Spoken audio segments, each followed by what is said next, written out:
আসসালামু আলাইকুম। হ্যালো বন্ধুরা, আশা করি আপনারা সবাই ভালো আছেন।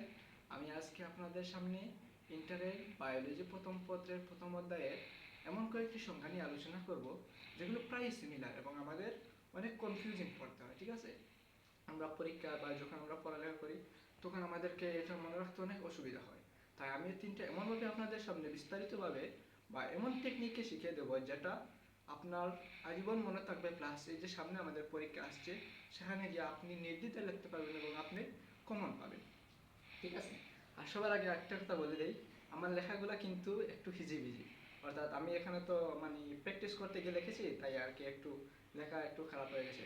তো আপনারা এটা কোনো মনে করবেন না। এবং দেখেন আমি আপনাদেরকে দেখাচ্ছি যে প্রথমে হলো যে নিউক্লিক অ্যাসিড, নিউক্লিক অ্যাসিড, আর এটা হচ্ছে নিউক্লিওসাইড আর নিউক্লিওটাইড, তিনটি কিন্তু একই রকম উচ্চারণ করতে, তাহলে আমরা তখন আমরা এটা কনফিউজিংয়ে পড়ে যাই। তাহলে দেখো আমরা এখানে দিল নিউক্লিক অ্যাসিড। প্রথমে হচ্ছে নিউক্লিক অ্যাসিড কাকে বলে, যে অসংখ্য পেন্টুজ সুগার, নাইট্রোজেন বেস এবং ফসফেট সহযোগে কি, যে পেন্টুজ সুগার আর নাইট্রোজেন বেস এবং ফসফেট সহযোগে অসংখ্য, আমাকে মনে রাখতে কি হবে, অসংখ্য, যে অসংখ্য পেন্টুজ সুগার, নাইট্রোজেন গ্যাস এবং ফসফেট সহযোগে গঠিত জৈব যৌগকে নিউক্লিক অ্যাসিড বলে। ঠিক আছে, নিউক্লিক অ্যাসিড, তাহলে আমরা কি বুঝলাম, যে অসংখ্য কি থাকবে, অসংখ্য, যে নাইট্রোজেন গঠিত বেস থাকবে, ফসফেট থাকবে, আর কি আর থাকবে পেন্টুজ সুগার, এগুলো মিলে কি গঠিত হবে, নিউক্লিক অ্যাসিড।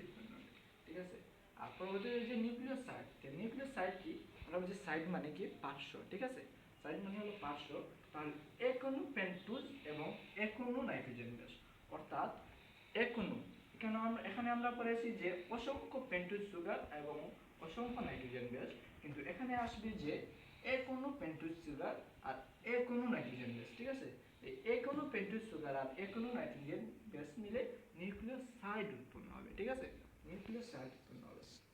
পরবর্তীতে আসবে যে নিউক্লিওটাইড।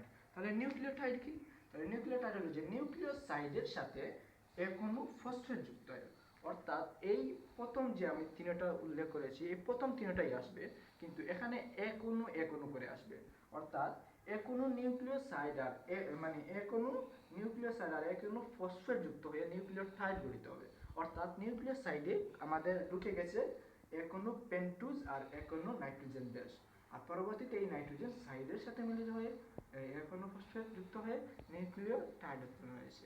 এই তিনটে আশা করি আপনারা বুঝতে পেরেছেন। আর আপনারা চ্যানেলটি সাবস্ক্রাইব করে পাশে থাকবেন, এবং বিকেলে কিন্তু উচ্চতর গণিতের উপরে চমক আসছে, তাই আপনাদের এখানে চোখ রাখবেন। সবাই ভালো থাকেন, ধন্যবাদ, আসসালামু আলাইকুম।